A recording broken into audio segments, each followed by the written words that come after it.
بسم الله الرحمن الرحيم إذا زلزلت الأرض زلزالها وأخرجت الأرض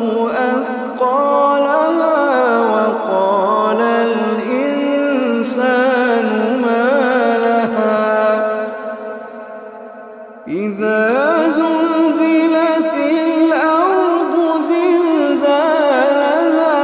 وأخرجت الأرض أثقالها وقال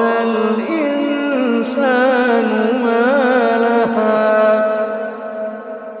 يومئذ تحدث أخبارها بأن ربك أوحى لها يومئذ